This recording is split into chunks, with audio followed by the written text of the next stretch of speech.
Bill of Rights tents on your sidewalk. Safety Act passed, now the criminals walk. Delivery tax vote she just didn't show. Graduated income. The Lake Forest podcast is supported by viewers, listeners, and businesses just like you. Michelle Parno has lived and worked in Lake Forest for over 2 decades. Michelle's lending experience, when combined with her real estate expertise, makes her an invaluable asset to her clients as they navigate their home buying or selling process. Call Michelle now at 847-528-8721, 847-528-8721. For the best cannabis in the world, look no further than Iliad Epic Grow. Owned by Lake Bluff's own Rich Ruzich, they are a cannabis cultivation center focusing on hard-to-find small batch products that will delight both the occasional user and ganjier. When visiting Michigan, ask for it by name. Epic Products, exceptional process. For more information, email info@iliadgrow.com. Laracy & Company CPAs, founded in 2010 by Lake Forest's own Brian Laracy, specializes in tax preparation and bookkeeping services. Earning the People Love Us on Yelp award, their process is straightforward. Just upload, review, and file. For a free quote, visit LaracyCPA.com now. That's LARISEYCPA.com. I'm excited to share with you something special from our Lake Forest community, the Aesthetic Lounge Med Spa, located at 775 North Bank Lane in Lake Forest near Wisconsin Avenue. This just isn't any spa. They offer an amazing blend of traditional spa services plus the added benefit of medical procedures and treatments. In a relaxing and luxurious spa environment, you can enjoy a range of cosmetic and aesthetic treatments. These are all performed under the supervision of top medical professionals. The Aesthetic Lounge Med Spa provides skin care, facial rejuvenation, body contouring, laser hair removal, Botox, dermal fillers, chemical peels, and much more. What's great is that each treatment is tailored not just to enhance your appearance, but also to address specific skin concerns and to promote overall well-being. So if you're looking to pamper yourself and take your beauty routine to the next level, give the Aesthetic Lounge Med Spa a call at 224-768-8028 or visit them at their location on North Bank Lane. It's an experience your skin will thank you for. We'd also like to say we're thankful for our Patreon supporters, Otto, John C., Helen, Herrick, JM, and Paul G. Anybody got a deal on a used car, or this is the wrong person? Unfortunately, not. You do the math. Not my family. Yeah. So for the record, you're not related to the car dealer. No. I know it's not a common name. So. I think that's why they originally recruited me to run. You ever get asked that? Oh, yeah, just a few times. Well, it's funny. I think if you look at the Illinois budget and the way your opponent has voted in favor of the last few years, if you do choose the math, if you do the math, you would choose McGrath. That's right. As the slogan says. So should I just use it? I mean, who's going to stop me? I would advise against that. I'm not an attorney, but yeah. Kate, just a heads up. Everything we say on this show gets dropped into some AI magic bucket, and we create an 8-song album. So when you cruise around the North Shore, I heard some of your songs. All right. No Grammy shares. Is that what you're saying? Joe, who is this? Who did you bring on to our podcast? We've got Kate McGrath. Kate is the Republican nominee for Illinois State Senator in the 29th District, which includes all of Lake Forest, plus Lake Bluff, Deerfield, People's Republic of Highland Park, down to Northbrook, Glenview, I think, Lincolnshire, so the North Shore, a good chunk of the North Shore, including, like I said, all of Lake Forest. And she is running against Julie Morrison, who is the Democratic incumbent, as we mentioned a minute ago. And she has been in office for 14 years. So those of you who, here in Lake Forest, we have term limits. We'll ask Kate her opinion on that. But Kate is the candidate, and she's good enough to come on now that the primary is over. You were uncontested in the primaries, but you are the Republican nominee, and we now know the full Republican ticket for the fall. And you've got an event coming up at Duffers that we want to talk about as well here in Lake Forest. I do. Okay, why don't you introduce yourself? Tell Sure. us about you and why you're running for state senate. Sure. Thanks so much, Joe. I appreciate it. Thanks so much for having me on. I'm not a politician. I've never done this. But in some ways, I think that that's a good thing. I grew up on the North Shore. I grew up in Evanston and then Glencoe. I went to New Trier High School, then John Carroll University, came back to Chicago to start my career in sales and marketing. I ran distribution for the American Heart Association for about 15 years, and really saw all facets of a small business running a global distribution arm. So I left that shortly after COVID and decided, I was interviewing with so many different corporations on the North Shore. I mean, we've got them all here, right? All the headquarters. I was interviewing with Caterpillar and Walgreens, and really, I kept saying, oh, I want that next big, huge company. At the time, I was recruited by Aflac. And I said, no, I don't want to sell insurance. I'm good. And they said, just come get your license and hang out with us. And I quickly realized, oh, I really like working for myself. I was like, this is cool. And it allowed me to do some things that have always been passions of mine, like coaching volleyball. So I'm fortunate enough to manage my own business, coach volleyball at Loyola Academy in the fall and in the spring, and also have the flexibility to be there for my kids who are both in college, to be able to go visit them. You asked why I'm running, right? I pay attention to what's going on, and have been for years. And seeing what's happening to the state of Illinois is pretty depressing. My children are out of state. My daughter's in South Carolina, and I kept looking at homes in South Carolina, and I was like, wow, this is a great place to be. The weather's great, the homes are beautiful, the people are happy. Oh, and the taxes. The taxes are basically nothing, the property taxes. So seeing that, but then going through so many experiences where I feel like the state is just continually taking my money, I continue to get more and more frustrated with the state of Illinois. And I see so many kids that are my daughter's age not coming back or older. And I talk with friends and they say, where are we going to go? This is not our state anymore. Where are we going to go? And so when I was asked to run, I thought, okay, why do we have to leave? Why are we being pushed out? Why can't we fight a little bit to, fight back to make the state a great state where our kids want to come back to, where we can stay and live the lives that we want to live and not feel like we're constantly being taken advantage of. So, yeah, so in July, I said, is anybody else going to run against Julie? And they said no. And I said, well, I'm in. I said, let's do this. I said, somebody's got to push back a little bit. We can't just continue to let people, you talked about term limits, but we can't just continue to let people do the same to this state and harming all of us. Can I flip things, Joe? Instead of asking why we should vote for Kate McGrath, can we say why we shouldn't vote for Julie Morrison in priority 1, 2, 3? You agree with that, Joe? Well, I think the incumbent is an issue. I don't, voters say they don't like negative campaigns, but the results prove otherwise. So I do think I do think Julie Morrison's record and length of service is an issue for Kate to bring up. So Kate, what are the top 3? I got mine, but I want to hear what yours are. Oh boy, I want to hear yours.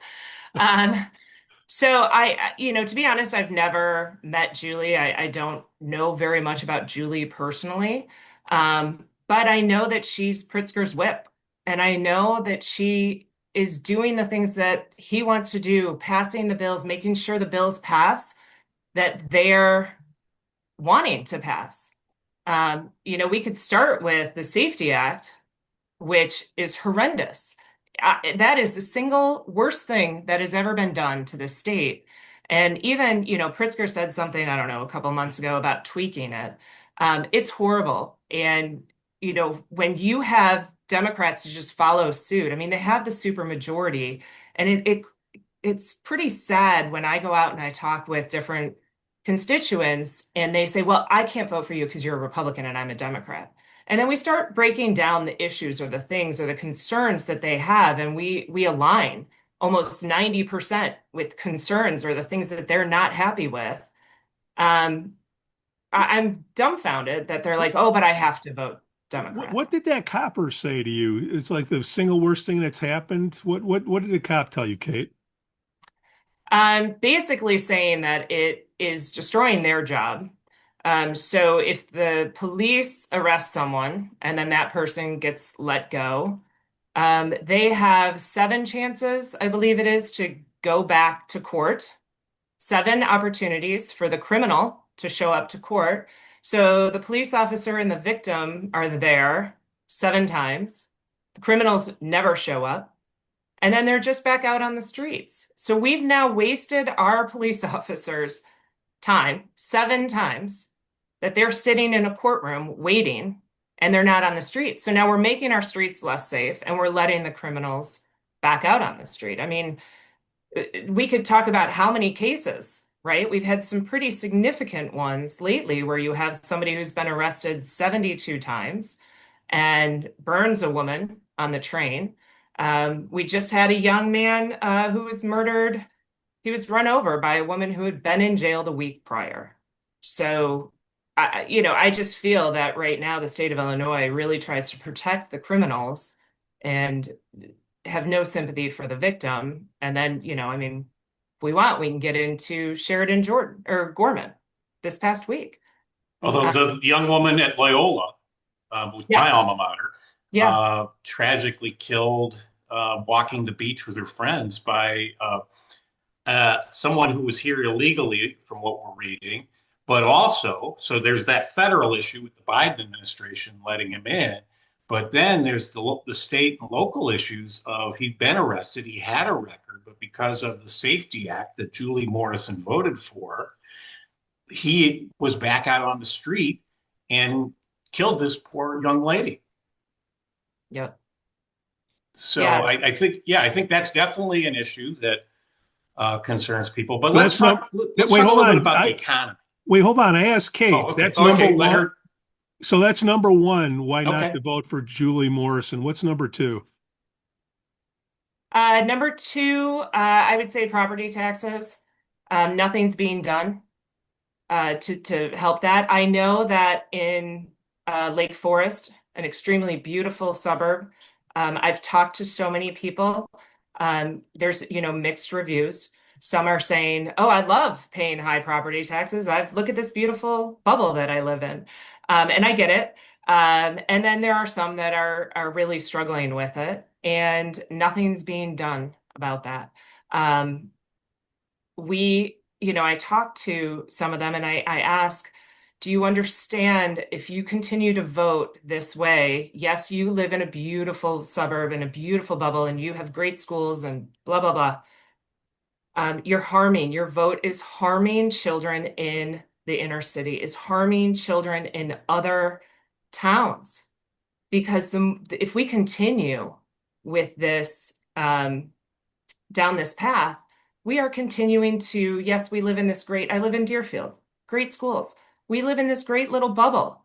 But when we vote Democrat, we are harming the kids in the city. We are harming the kids all in so many different suburbs that are not getting the education and the services that they need.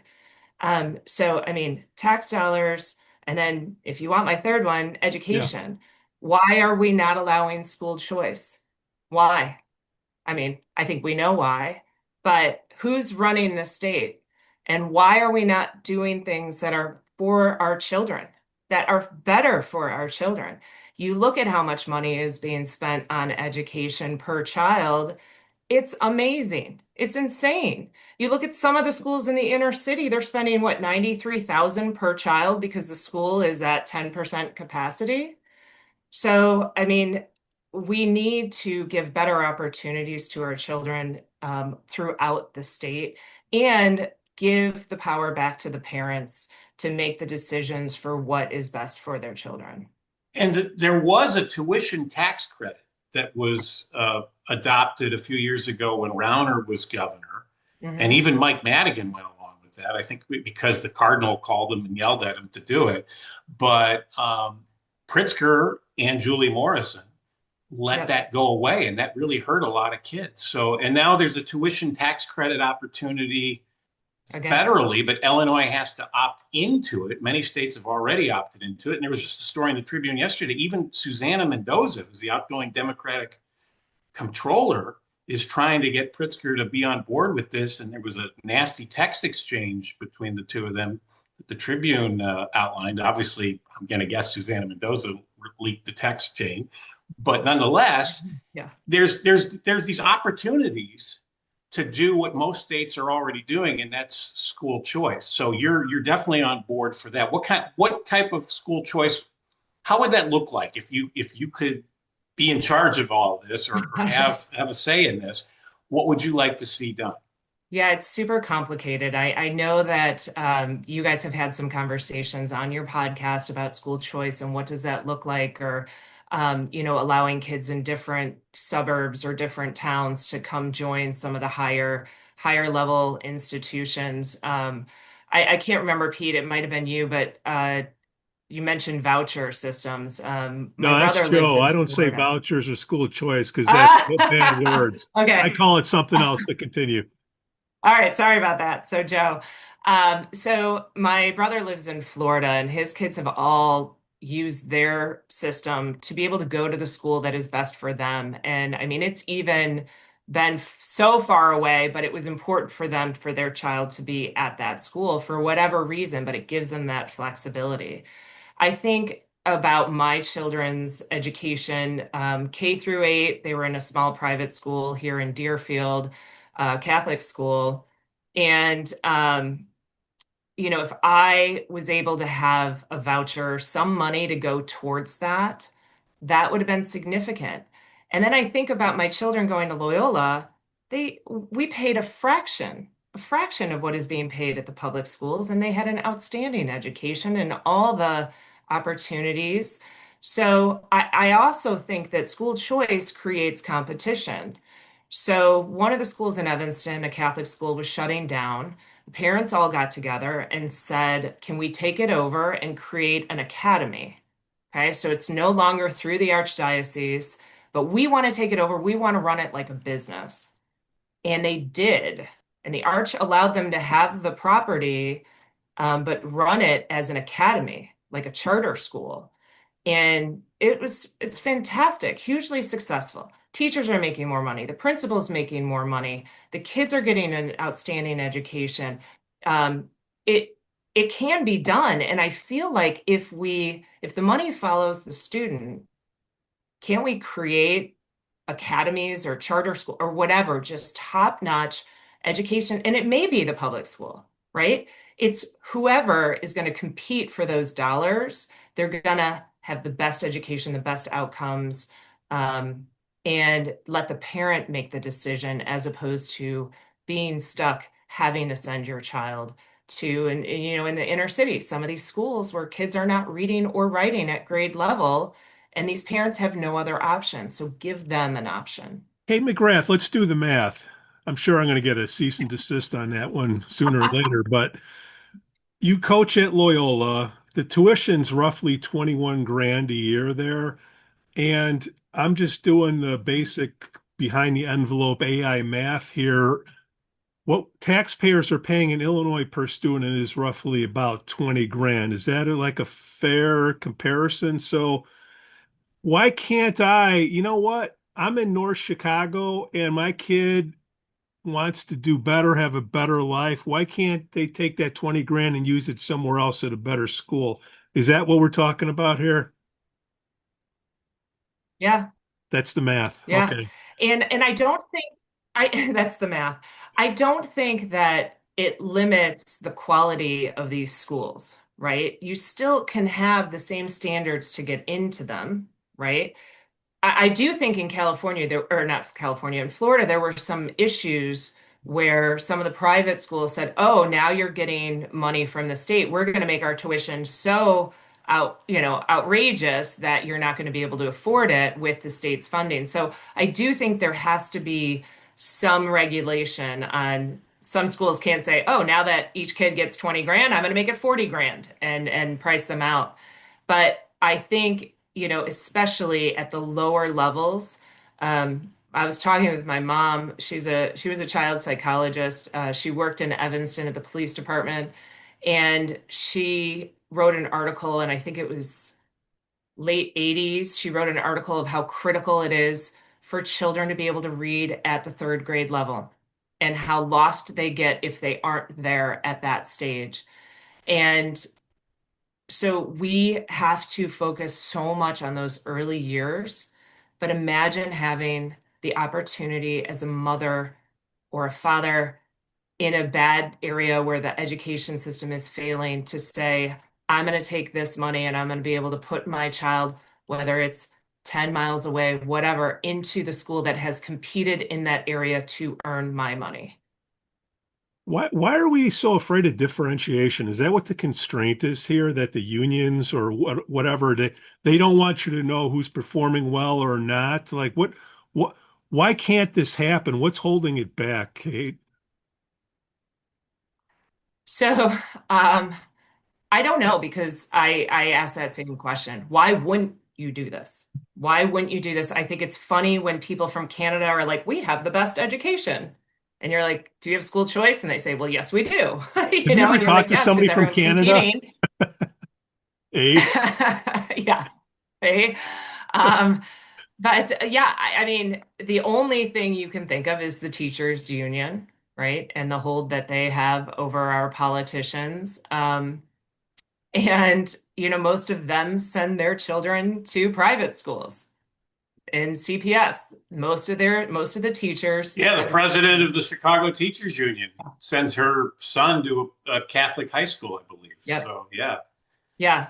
So they don't even believe in the system that they fight so much for. But I mean, that's the only thing I can think of is that the unions are really dictating what our politicians are voting on, and that's a shame.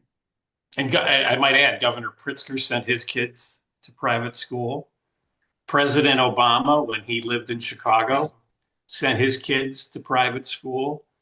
Mike Madigan, Mayor Daley, I mean, Mayor Emanuel, the list goes on and on and on of all Yeah. these Chicago and Illinois politicians that oppose school choice, but choose to send their kids to private school. Yep. Yep, for sure. Okay. Why don't we, Well, hold on. unless Pete I'm has on a more roll. education questions. All right. Joe, Okay. Joe, hold on now, because we're on Fix this. your bandwidth though, Pete. You're very low on the bandwidth this morning. We're okay.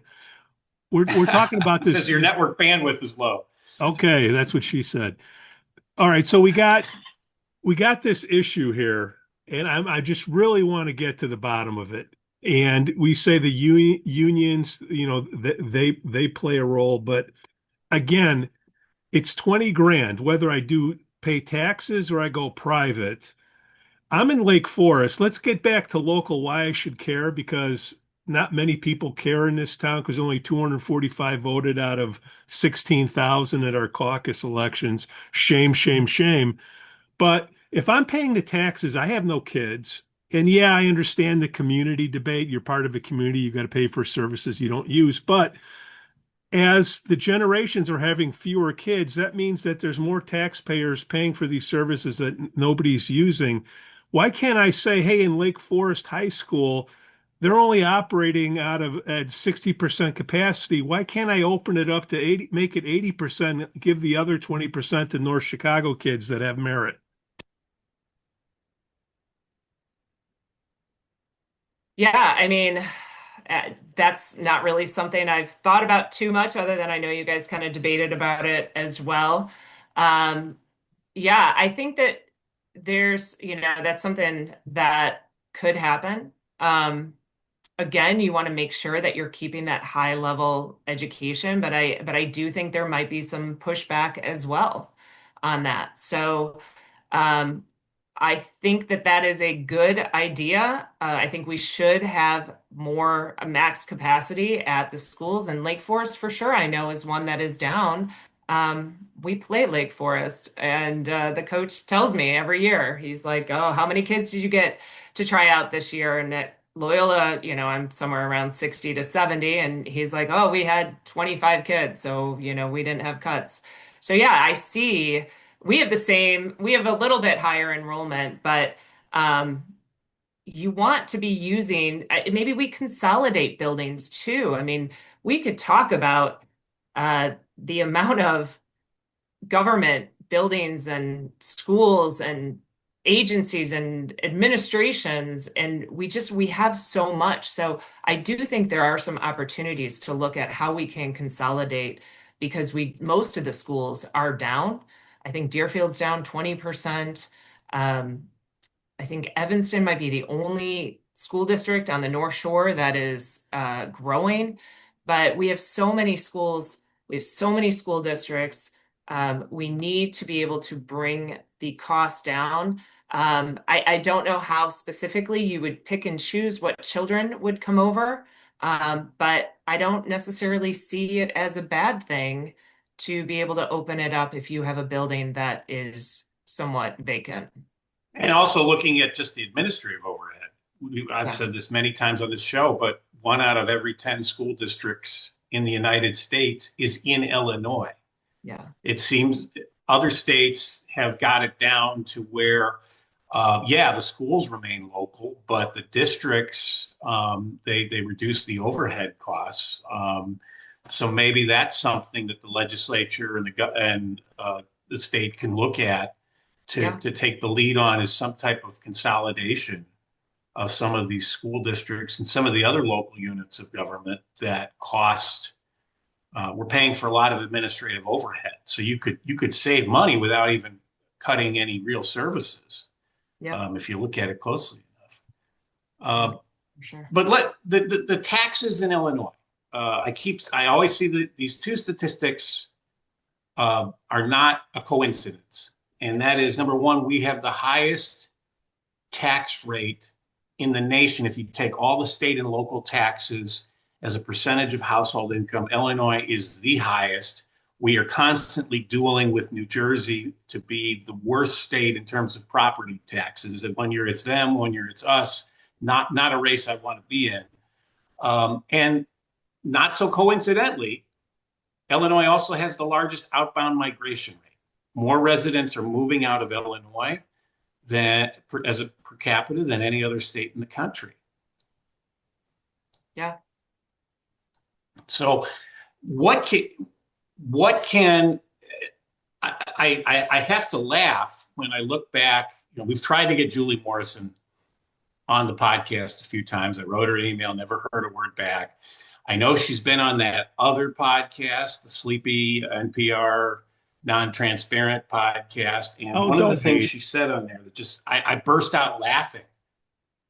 I burst out laughing when she said this. She says, "Oh, JB Pritzker, he's a businessman. He really has turned the state around.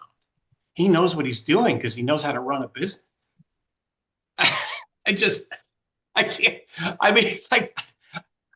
unbelievable. I mean, what business did he run? I mean, he inherited, his grandparents started Hyatt hotels. I mean, whatever.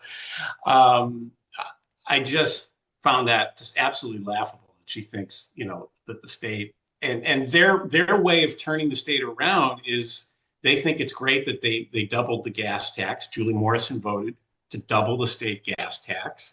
And they tried to do the progressive income tax, the millionaire tax, and thank God that failed at the ballot, but they keep wanting to do it. They say that's the solution. Oh, let's just tax rich people. And how's that working out in Washington State right now, where all the corporate executives are moving out of Washington State? So, Julie, Kate, what is it with Julie? Will you debate, Julie? You say you never met her, but would you like to debate her? Maybe we could host the debate here on the podcast. I'd welcome it. I would be shocked if Julie would would do it, but I would welcome it. I think it would be fun. I have some questions for her. Maybe you guys could ask. Well, it would be more interesting if the debate was here than that League of Women Voters, which you need a pillow for their debates. No, you need like four. You need 4 nurses on staff. But yeah, Here, Kate, you want to know what my number one beef is with Julie? Okay, let me tell you. Okay, Easter's coming, right? And this is so perfect. That means Jesus is going to rise again. And Jesus is this guy with a beard that walks around town that was camped in a tent outside Hometown Coffee for a period of time. And we couldn't get the guy out because of Julie's homeless bill. What's the matter, Joe? You don't remember that, or? All right, I do, but I wouldn't compare the homeless guy to Jesus.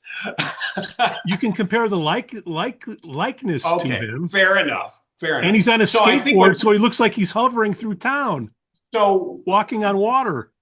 I don't know, Kate, if you're familiar with this issue or not, but there was a bill that Julie Morrison, did she sponsor it or just vote for it? I don't remember now, but it basically said local police couldn't stop people who are homeless on the street. And we've had a few instances in downtown Lake Forest, and I'm sure other towns on the North Shore, where homeless people say, hey, Rich, let me go up to Richville and I'll sleep on their streets, and there'll be liberal rich guilt giving me cash outside a Jewel or Fresh Market or wherever, Walgreens, wherever they hang out, the train station. So is there a correlation there with Julie, that an issue there that you would look at? Well, I think there's a bigger issue with the homelessness just statewide. I mean, you drive down Lakeshore Drive and you see these tent cities. I mean, what are we doing? Why are we not doing something about the homeless problem that we have?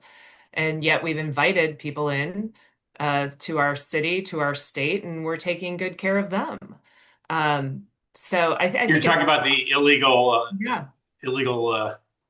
aliens, or whatever you want to call them. Yeah. I forgot what the politically correct term is, but people who are here illegally seem to get more help from the state of Illinois government than the rest of us. Correct. And it seems to have gotten worse and worse and worse over the last few years. But I think the homeless crisis in Illinois is really something that nobody's talking about and nobody cares about. And so again, we want to be so nice and kind and allow them to sit on a park bench in a nice neighborhood and hopefully get a couple bucks and then hop on the train at night and go home. I've seen that here in Deerfield, and it's like, why aren't we addressing the issue in a better way, as opposed to saying, yeah, sure, no problem, come beg in the suburbs every day. What do we do? She didn't sponsor it. She voted for it, but when this happened, she didn't say anything about it. And you got the poor guy trying to make a living at the coffee shop, and you got this guy in a tent outside the store, and you can't do anything about it. She's the whip. That means she's the one that gets the counts of the votes to figure out if something's going to pass or not. So she has an influential role, right? Correct. Okay. Yep. This is what we're. So the next question I have, and Joe can roll his eyes, is what is with these Republicans or these conservatives that, you know what, my vote is too precious. So if I don't like everything 100%, I'm going to sit on the couch and not vote at all. How do we win? How do we win in here? How does a Republican win? Kate, turnout is an important thing. What's your campaign going to do to help increase the turnout and reach to these voters that you say, once they get past the party label, they realize that they're with you more on the issues? Well, I mean, that's something that we talk about constantly, right? It's got to be we got to get everyone to show up who is Republican. We need those swing voters. And I do think, I have several friends who are Democrats and are fed up. So it's really in my opinion, getting groups together to to spread the word that we are more alike than we are different. I think the majority of us have the same common goals that we want, or that we want for our community, that we want for our state, that we want for our children, right? It's all the same stuff. We have those so much in common. But the media and Pritzker and everyone from that, including Julie, like to focus on the things that cause chaos or the things that are happening at a national level. And I keep telling people, stop paying attention to that. What is happening in your backyard? Are you paying attention to what is happening right here that is affecting you, is affecting the quality of your life, is affecting the quality of your children's lives? I can't tell you how many people have told me their children are not coming back. They cannot afford to live here. The jobs aren't here like they used to be. And so it's funny. They'll even sometimes say, well, I can't vote for you because I'm a Democrat, but if you win, can you do these 5 things for me? I was like, okay, so you clearly are on the same side for several topics that are important. So I think it's getting out there, it's talking to a lot of people, it's getting groups together to discuss the things that are important to each of them. And I think right now conservatives don't have a voice in Springfield at all. There's no voice. There's nothing, right? And I believe that there are more conservatives that have been voting Democrat. My whole family was Democrat. I was raised a Democrat, right? But you slowly see the party leaving you, and you're like, okay, it's time to go. And for me, it was a long time ago. For my family, it was a long time ago. But I think that it's really getting out to the community, having those conversations, spreading the word, a ground game, right? Of getting people out there to say, hey, what are you happy with? I always just ask, what are you thrilled with that's happening right now? Do you like higher taxes? Do you like the gas tax? Do you like that tolls just went up? And I can't tell you how many times people will say to me, they did?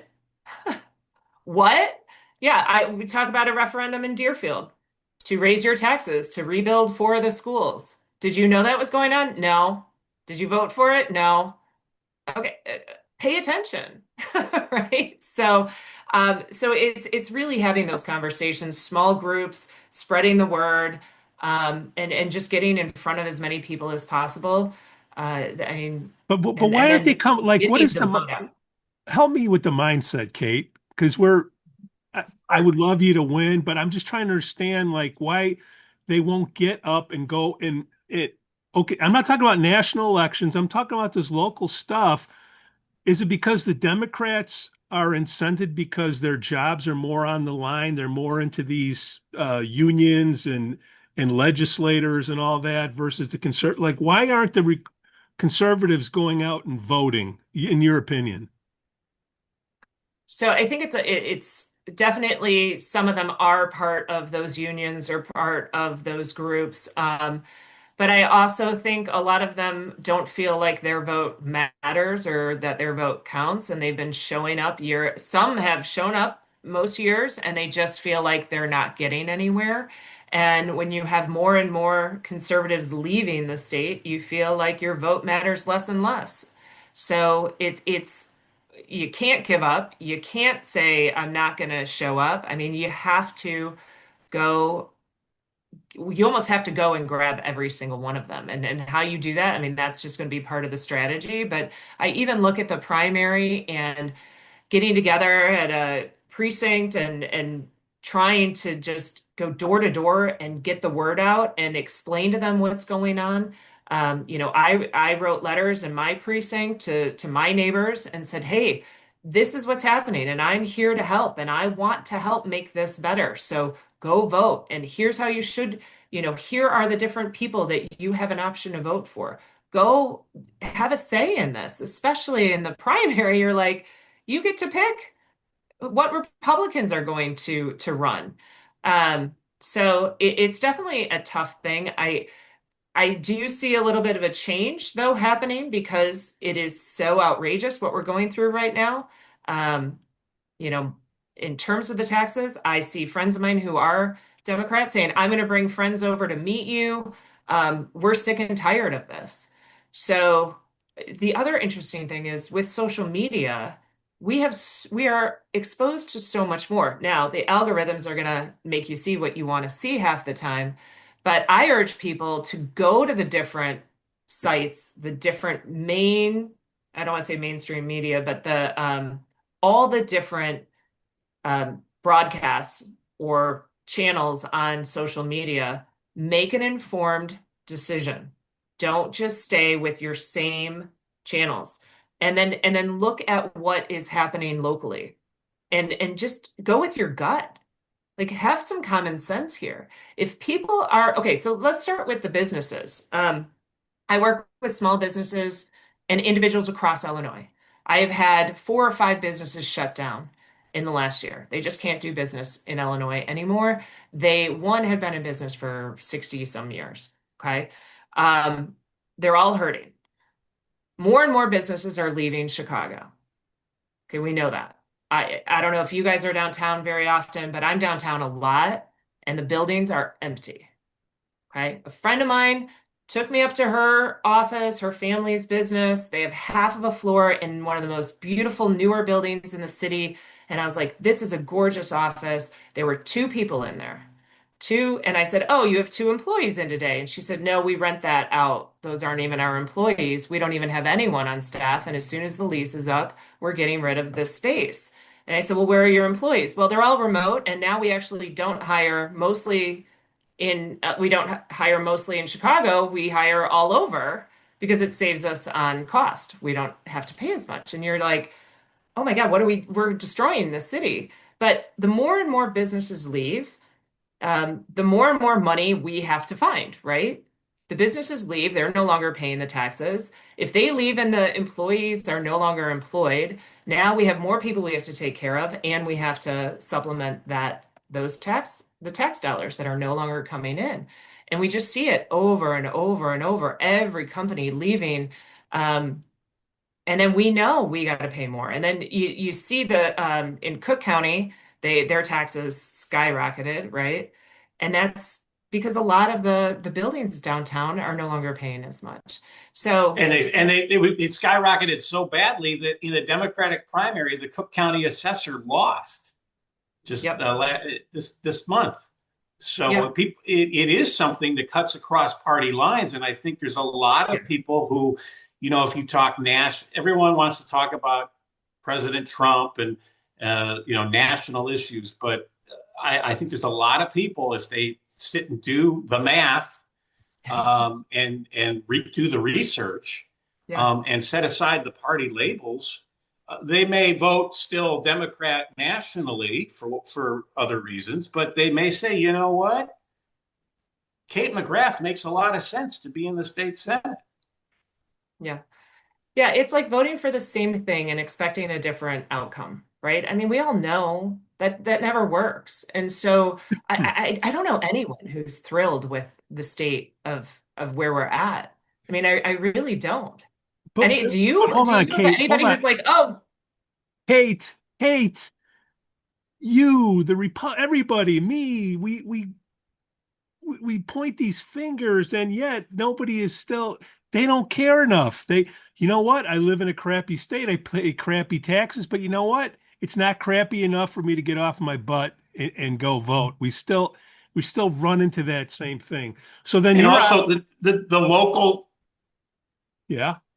I was going to say the local Democrats have been very good at changing the conversation to be about Donald Trump. It seems like everybody running for any office, all the way down to dog catcher, has tried to make, because they don't want to talk about their record here locally, so they try to make this a national referendum about Donald Trump. And like him or not, I mean, we all know he's not popular around here, but there's a lot of issues here that we've been talking about with Kate, that you don't have to like Donald Trump to like Kate McGrath and say, you know what, we need a change in Springfield.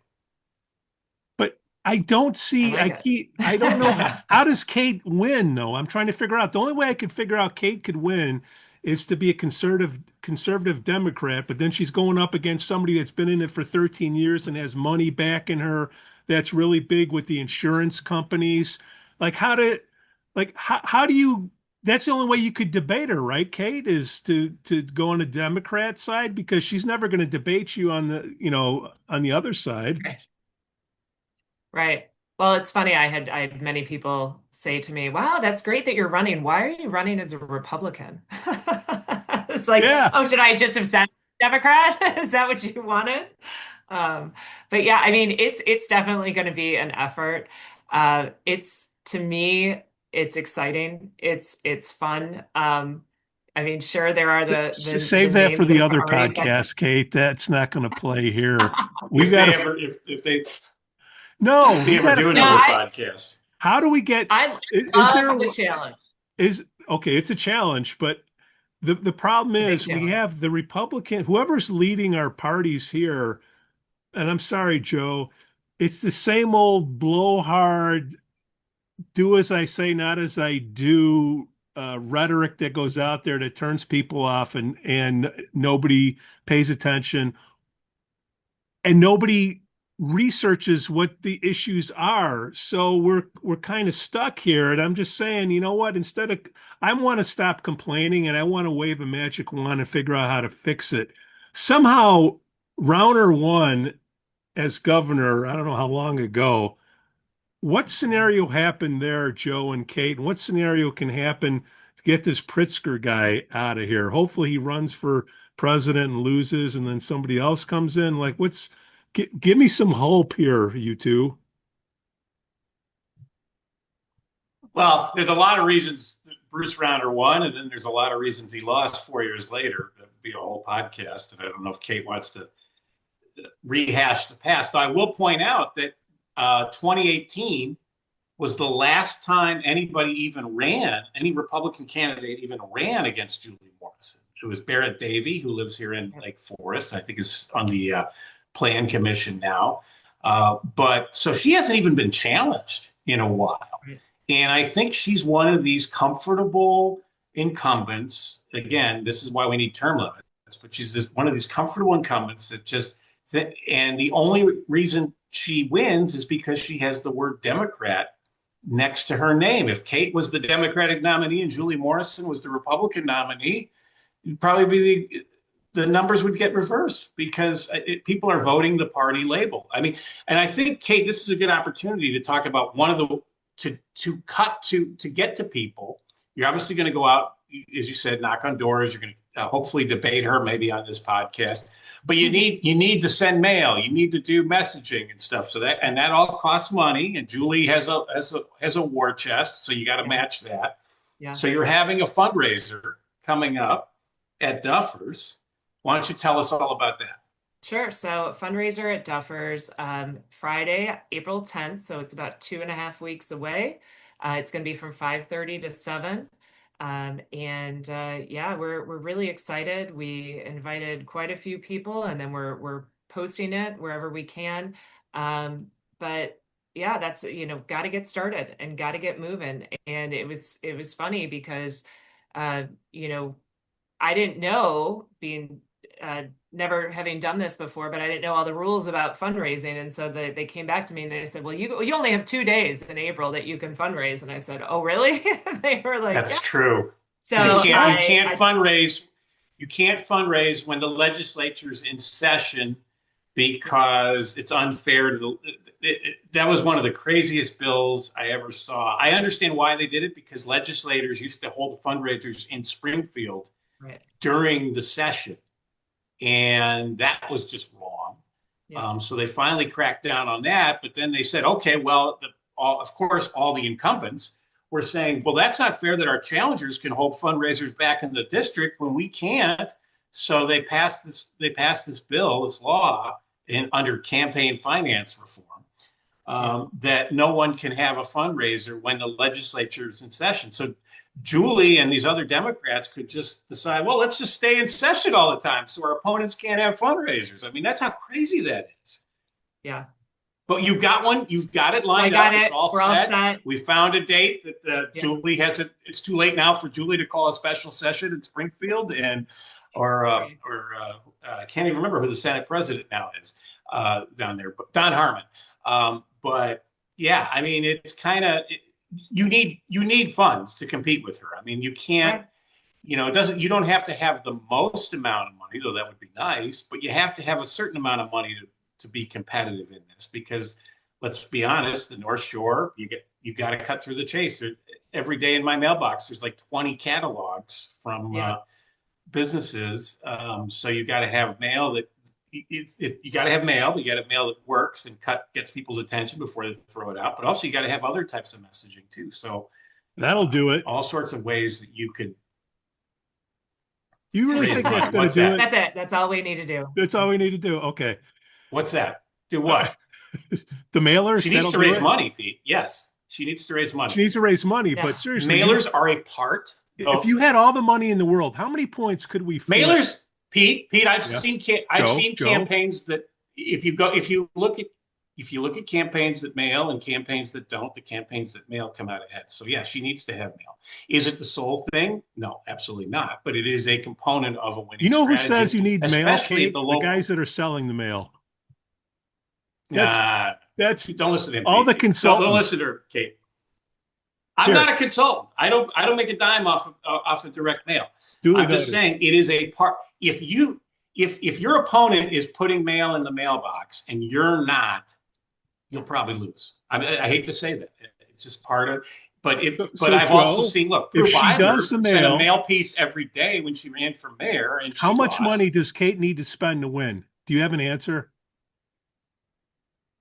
Well, she has to spend over at least she has to spend at least half of what Morrison will spend to be competitive. And how much is that? Anybody know? You have to spend is at least I'd have to do the numbers on it. Why don't you buy a bunch of tickets? She spent twice. Why don't you buy a bunch of tickets at Duffers to help her out, Pete? Oh, we can do that. We can sit there and see the same 30 people we see all the time, Joe. Let's get to a solution here. Like, seriously, if she spends twice as much as Julie Morrison, can Kate win? That's my point. So instead of no, spending alone is not a correlation to victory. Ask Jim Oberweis. But it does help you get your name out in a local race where most people. I challenge you to stop 10 people on the street in Lake Forest or anywhere in that district and ask them who their state senator is. You'll be lucky if 2 of them can name Julie Morrison. Right. So how do we?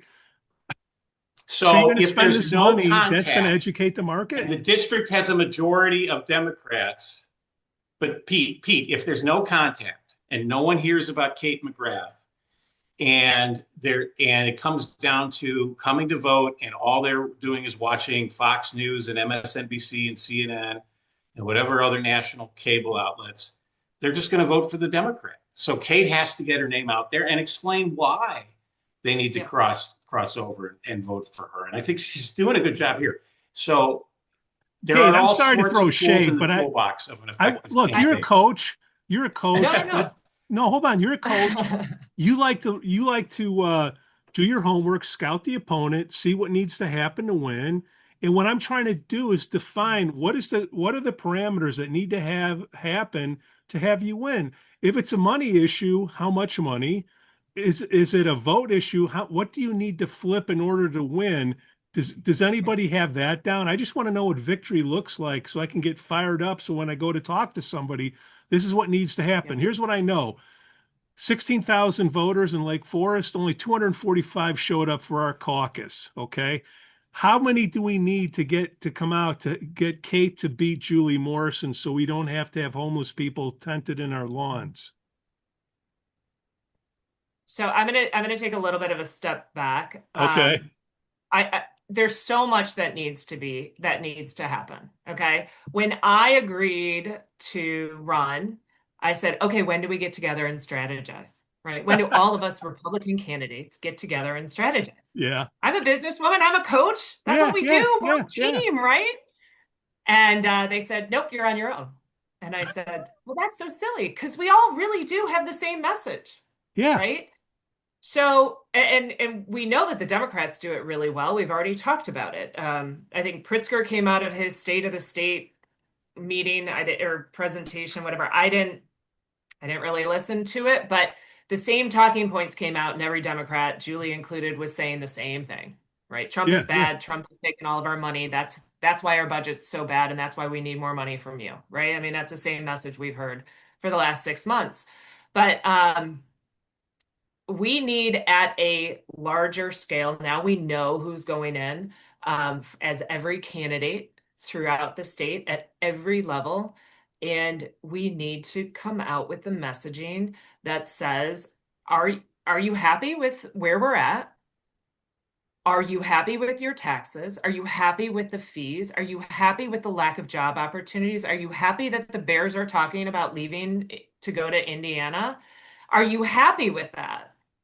If not, you have to change the way you're voting. And I mean, I do believe it has to be at all levels. So mailing, email, phone calls, grassroots efforts, door to door, town hall meetings, debates. I'm happy to do it. There has to be so many levels in this effort, but it does have to stem from the same messaging that statewide, in order to make change, it cannot just be one person. It cannot just be Kate McGrath. I will do my best, but one person at a time Right. is not going to make a huge difference. So it has to be a statewide. I don't know if you guys have followed Chicago Flips Red, Yeah. any of their. We Yeah, had we them got- on. Oh, did you? Oh, good, Yeah. good. We had her. We had the. I can't remember her name now. We had her Is on, it but Danielle yeah. Carter? Is she the main? There was one- two yeah. of them, right? I think we had Yeah. two of them on. Yeah, So great Danielle people. posted a video last week right before the primary. I don't know if you guys saw it, where she was just driving through her neighborhood, and it was so powerful. And it's just quiet, and it's her in the background, and she's just zooming in through her, cloudy windows, right, of her car, the different houses and apartment buildings and businesses, and they're all boarded up. And she's just going, it's like 4 minutes of this. And she's like, are you proud of this? Are you guys proud of this? This has happened under your watch. And on half of them were JB Pritzker signs. And Yeah. she's like, are you All right, I proud did. of this? I did. You're I so just did some. proud, right? You're so I proud just of this did- boarded up building that your name is Yeah. on the door. That is wood. It's just board. Joe, is the math you're going Yeah, I just did some math for you. I Yeah. got some math for you here.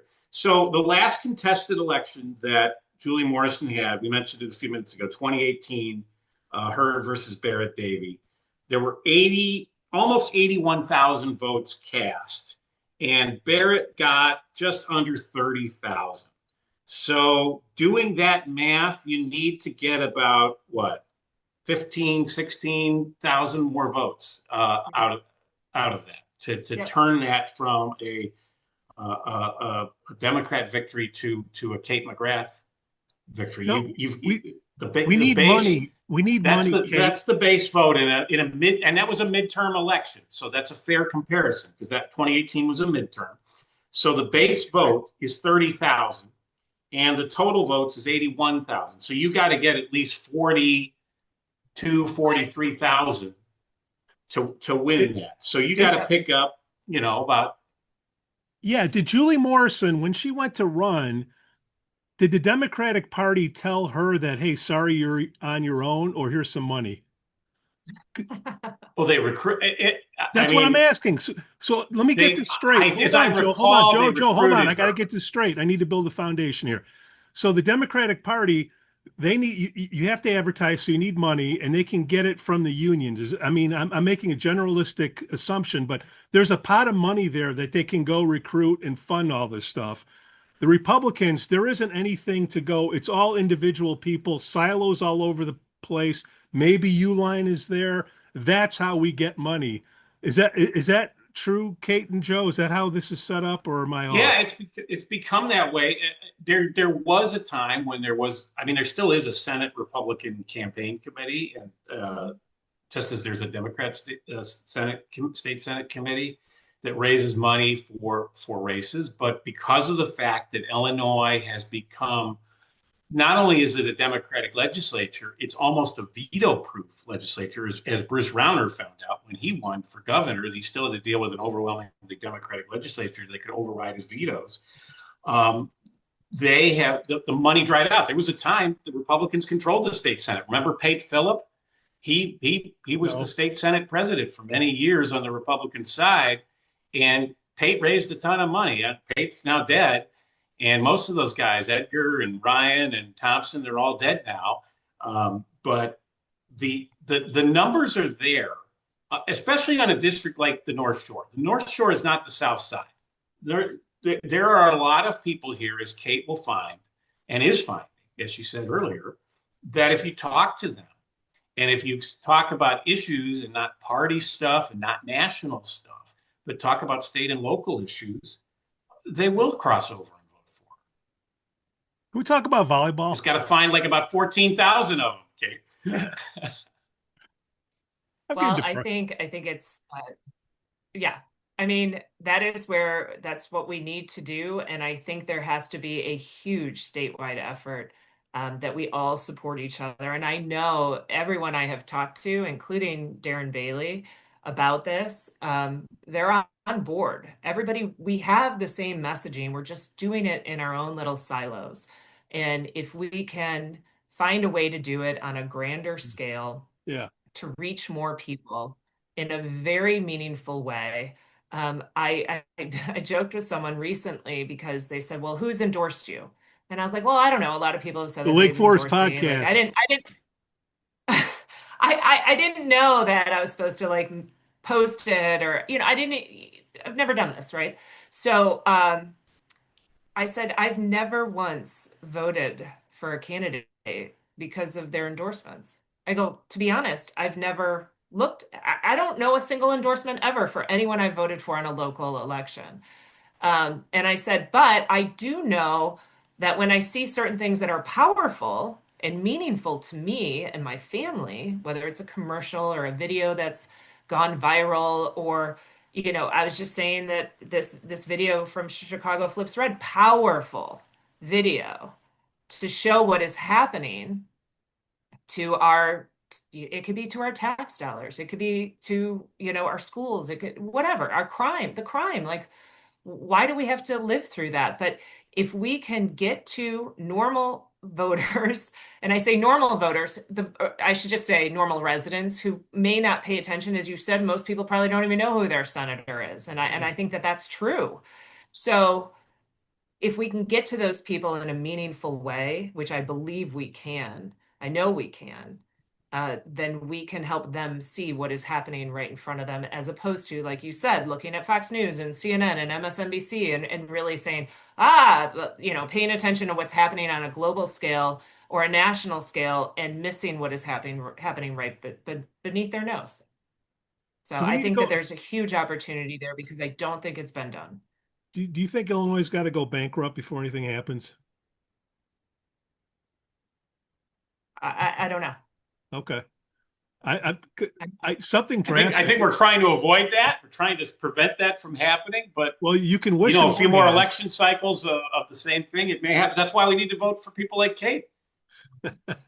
Yeah. Kate, what's your if people want to help you out, how website, social media, all that? Why don't you give that out? Yep. So my website is kateforstatesenate.com. So kateforstatesenate.com. My Twitter handle is a little bit different. It's my maiden name. It's Katie Perrone. So KatyPerrone 13. So that is my Twitter. And then McGrath for Illinois is my Facebook account. So, and they can get tickets online for your fundraiser at Duffers. Correct. On my website, there is an events section, and you will see the fundraiser and how to sign up for it. And if they can't attend, they can certainly send you, I'm sure you'll gladly take a check, even if they can't attend. And I'm sure people can put up your signs and volunteer for your campaign, because volunteers are an important part of campaigns. For sure. There's a section on my website as well where you can sign up to help in any way. And I reach out to every single person and say, thank you. And what would you want to be a part of? Because it takes a lot of people in so many different aspects and so many different jobs. And I am truly grateful and blessed to have so many people helping me out. Somebody said to me early on, one of the things you're going to love about running is the amount of people that you meet who are here to help you. And it's been unbelievable so far. So I appreciate it. And I'm very grateful. Okay, thanks for coming on the show. Thanks for dealing with my shade and all that. And it's not on you. It's this whole rigmarole, this system that is set up for, you said it, they left you on your own, man. And you can't, how can you win when you're a volleyball coach and a business person and you're left on your own to fend against a union? How do you win? It's like you're going up against Notre Dame. Well, maybe Loyola, the way you guys recruit, maybe you could beat them. But, this is an uphill battle, and we have to let people know that, hey man, you got to get it matters. This local stuff matters. Quit complaining and vote. And that's why I have this podcast, because I think that the several hundred people that listen and watch this, if they could just get out and say, you know what, Kate, yes, Julie, no. Julie, no more. I know Easter is coming, but no more Jesus is floating by, walking on water through Lake Forest, man. Let's deal with the homeless and clean this stuff up. A vote for Kate is a vote against Julie Morrison. Kate, thanks for coming on the podcast. Thanks, Kate. Good luck to you. Thank you so much for having me. We're going to do a song for you. You got any special requests? You like country? You like jazz? What do you like? You have to report this is an in-kind contribution, Kate. Okay. I can't wait. I'm really thrilled. Okay, great. I like it all. I got it. All right, the no comment. Okay, got it. All right, everybody, have a great week and take care. Just don't rip off. Don't rip off. Don't have McGrath Acura sue you, please. Or take a number. Cease and desist, my friends. Kate, thanks for being a good sport. Take care. Has lived and worked in Lake Forest for over 2 decades. Michelle's lending experience, when combined with her real estate expertise, makes her an invaluable asset to her clients as they navigate their home buying or selling process. Call Michelle now at 847-528-8721, 847-528-8721. For the best cannabis in the world, look no further than Iliad Epic Grow. Owned by Lake Bluff's own Rich Ruzich, they are a cannabis cultivation center focusing on hard-to-find small batch products that will delight both the occasional user and ganjier. When visiting Michigan, ask for it by name. Epic Products, exceptional process. For more information, email info@iliadgrow.com. Laracy & Company CPAs, founded in 2010 by Lake Forest's own Brian Laracy, specializes in tax preparation and bookkeeping services. Earning the People Love Us on Yelp award, their process is straightforward. Just upload, review, and file. For a free quote, visit LaracyCPA.com now. That's LARISEYCPA.com.